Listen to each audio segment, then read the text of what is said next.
Our next guest is a man who needs no introduction, but this being what it is, I have to do my due and give him an introduction.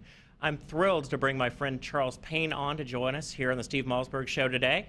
Charles is the CEO of Wall Street Strategies, and of course, he is a Fox News contributor. You're likely to see him on Cavuto on Business. You're likely to see him pretty much anywhere on the Fox News Network or the Fox Business Network.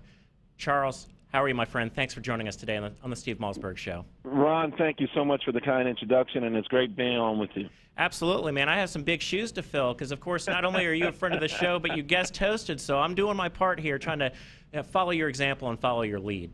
Okay.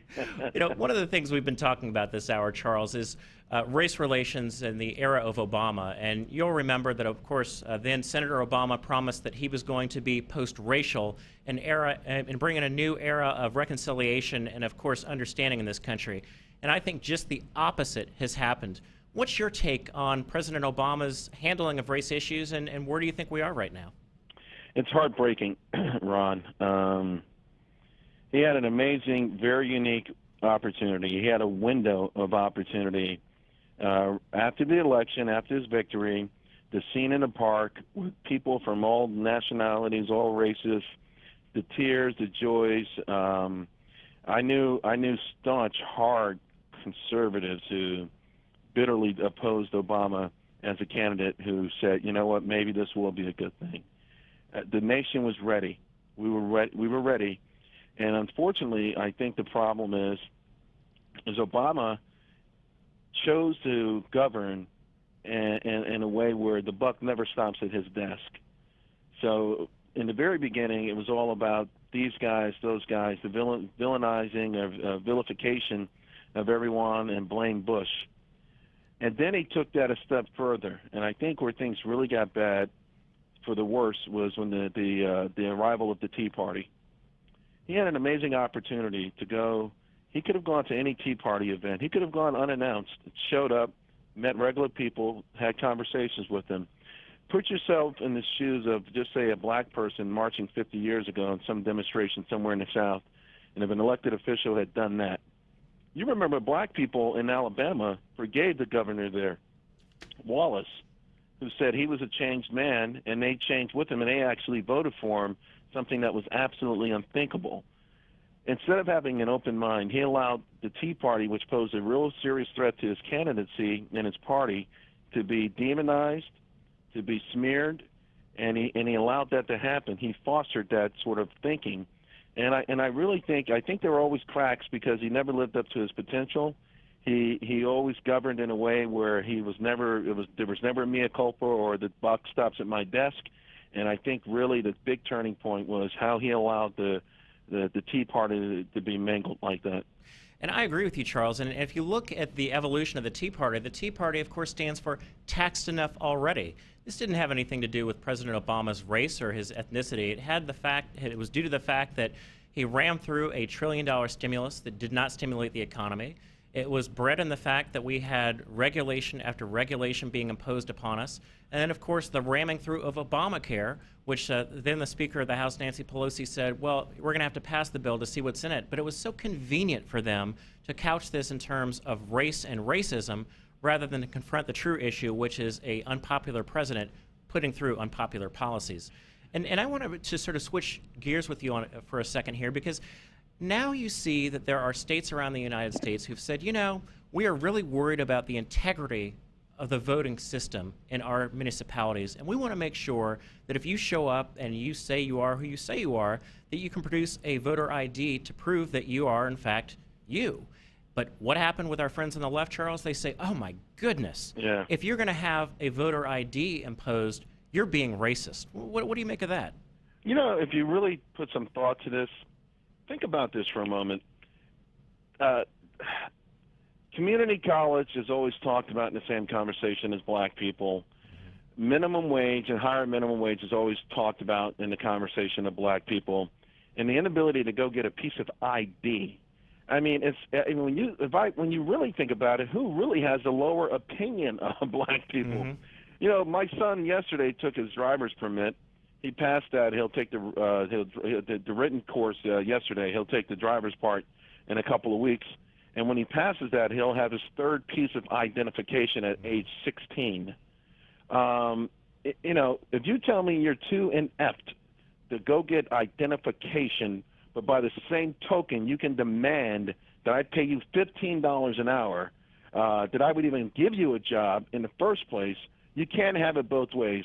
He jumped on that Al Sharpton, tear the country apart, race baiting, the lowest form of ignorance that's out there. And in the process, in my mind, they're actually saying that black people are too stupid to go get ID. They're too stupid to I mean, listen, if someone needs to get to the mall, they get to the mall. If someone needs to get to the game, they get to the game. All the excuses, well, we're overweight because of the food deserts. Well, the kids aren't doing well in school because there's no computers. Stop it already. Stop it. It's excuses. It always, people watching from the outside looking in are shrugging their shoulders. They don't know what to make of it. How do you react? We brought back this PC climate, but how do you honestly react when someone tells me on one hand, hey, I should have a job, I deserve a chance, and on the other hand, but I'm too inept to get a damn ID. How do I work in this world? It's unbelievable, isn't it, Charles? And in fact, after the 2008 election cycle, you'll remember two states, Indiana and Georgia, have two of the strictest voter ID requirements in the United States. And oh my goodness, wouldn't you know that blacks voted as a higher percentage of the population than whites? You're right. Oh, are black people stupid? Are they inferior? No, it's just the usual race hustlers looking for an issue. And I have to tell you, Charles, I'm really worried because I think President Obama has been so inept in his domestic policy, so inept in his foreign policy, that he and his race hustling enablers, Sharpton and Jackson, are going to try to ride race as an issue for the 2014 cycle because they know they have nothing to run on. I mean, what do you think about that? Well, think about this for a moment. Since the so-called end of the recovery, wages for a household headed by a black person are down 10%. We're not talking about adjusted for inflation, down 10%. How do you run on this, and how do you justify it? And I would just only say at this point, I was wishing for the best. I was hoping for the best for President Obama. I really was. I just, I knew enough about him not to. I just was hoping that maybe he would be pragmatic, intelligent, and have the country, the best interest at heart. And what I've seen is the same sort of message of fostering hate, stoking the flames of anger and animosity. And what they've actually done, though, is they've broadened it out. And if you notice, every time he speaks now, there's a new basket of victims. Yeah. And if you cobble together enough baskets, you get a majority. Okay, you've got women, you've got blacks, you've got Hispanics, you've got Asians, you've got the gay and lesbian community. You know what? You get these baskets of victims, and you ride it all the way through. Instead of solutions, instead of creating a tide of prosperity that lifts all boats, it's all about fairness, or this false premise of fairness, and those mean old Republicans. I think that's exactly right. And you look specifically at the coalition, as you mentioned, I would call them almost the coalition of the victims, that President Obama cobbled together to eke out his victory last year. You're talking about women, you're talking about minorities, you're talking about young people. This president's economic policies have done more to hurt the individuals in those demographic groups than to help them. And it amazes me that President Obama allows this sort of race hustlers to really take center stage without calling them A, to account, and B, saying, I believe, Charles, and I know you do too, that civil rights are really the honest-to-goodness 21st century civil rights issue, the education of our youth and the ability to make sure that kids have the proper tools and training to succeed in America. But it seems like they're being inept and they are asleep at the switch and really not taking the responsible steps necessary to educate our children. That, of course, in my view, is going to lead to another cycle of dependency on the government, which I unfortunately believe is exactly what they want. You know what? As much as you think, as awful as it would be or seem that someone would actually, believe that, it's hard not to believe it. It's really hard to see where independence among the youth is being promoted, where higher education, and it's not. It's about it's about individual standards. It's about establishing high goals for people. But remember, this is the president who just had this summer tour. And what was the narrative of the tour? We're going to have an economy with a broad middle class. he didn't talk about a ladder, economic ladder that goes into the sky. Where, you know what? Hey, the harder you work, the more you put into it, the more risk you take. Sometimes the more reward you get. But an endless ladder of opportunity, because everyone who climbs that ladder of opportunity has long coattails. They never go up there by themselves. He's talking about bringing down income inequality by crushing the upper part of it and squeezing it, cramming it lower. So we're talking about just a broad, homogenous society where people don't make too much money, they don't make too little money, and we all live happily ever after. And I believe maybe he read that in something from Thomas More or Voltaire or someone like that, some enlightened thinker in college, and it stuck with him. But I got to tell you, in the real world, we're extraordinarily competitive, and if you want to create a nation of eunuchs, because that's what we've become, a nation of eunuchs, the rest of the world will pass us by. Well, I think President Obama would have been well advised to read more of Dr. Thomas Sowell than he would of Dr. Thomas More. I think that would help him out significantly. I agree. And finally, Charles, we have a couple of minutes left in the segment. I'm curious, your reaction to the speech that we had the other week on the Washington Mall commemorating the 50th anniversary of the iconic I Have a Dream speech. I am one who believes that we've actually achieved much of King's dream, that you can have a Charles Payne or a Ron Christie on television, you can have a Barack Obama elected as President of the United States, and that people are honestly judged based on the content of their character and their abilities rather than the color of their skin. But yet, I saw a number of speeches that were a grievance industry that were there to try to take down the country rather than to unify us and bring us together. What's your take?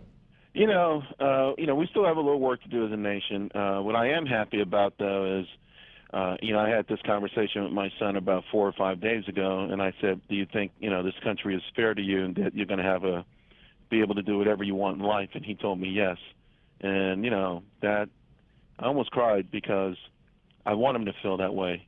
And for me, at my age, I've got enough barnacles on me that I'm not as open-minded as he is. I'm glad that he's open-minded. I'm glad that he doesn't have, sort of lingering bitterness that any person of a certain age would have.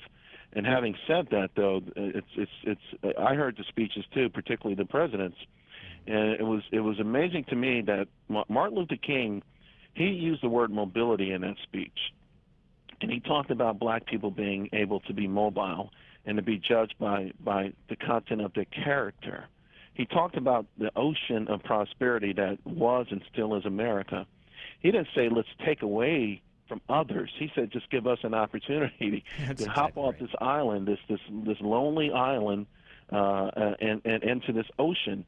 Let us get in there, just open the door for us, we'll go in there and we'll swim on our own. He didn't say, give us an extra vest. He didn't say, dumb down the final exam. He didn't say push out someone who's more qualified. He said give us a shot in that ocean of prosperity, and they twisted the whole thing up, or at least they spent the entire day trying to twist it up, and so again, I'm just extraordinarily offended by it. And I will caution, a lot of people use baseball as an analogy of where we are in this country with respect to race. So no matter where you think we are, I think that's not a good analogy in the sense that in a baseball game, once you've completed the 5th inning, you move on. Where we are in this country can move backwards, and I think it's begun to move backwards mainly because of what's happened with the president. Although, listen, a lot of people playing a game, and it's good for ratings for a whole lot of different people. The president set the wrong tone. And so if we were in the 7th inning, we're probably in the 6th. If we were in the 5th inning, in your mind, we're probably in the 4th. In other words, it's not really a baseball game in the sense that once you complete an inning, it just goes up from there. It can still vacillate and it can still pull back. And sadly, I think, to your point, over the next 2 years, they're going to they're going to do a big effort to pull it back even more. You're absolutely right. Charles Payne, thank you so much for joining us, my friend. I really enjoyed your insights and your wisdom, and I appreciate your leadership, because it's people like you standing tall, standing true, and speaking the truth to what's going on in this country, I think will help bring us together as a people, as opposed to the divisiveness that we've seen from some of these race hustlers who seek to divide us. Amen, Ron. I'm glad you had me on, and we got to get together soon, man. You can count on it, my friend. I look forward to it, my man. I'll talk to you soon. Ron. Ladies and gentlemen, Charles Payne, the CEO of Wall Street Strategies, and of course, a Fox News contributor. Coming up next on the Steve Malzberg Show, we are honored to have Dr. Carol Swain join us. She is a race relations expert, and she will weigh in on what she thinks is going on now here at the intersection of race and politics in the Obama era. More to come on the Steve Malzberg Show. I'm Ron Christie sitting in for Steve. We'll be back right after this.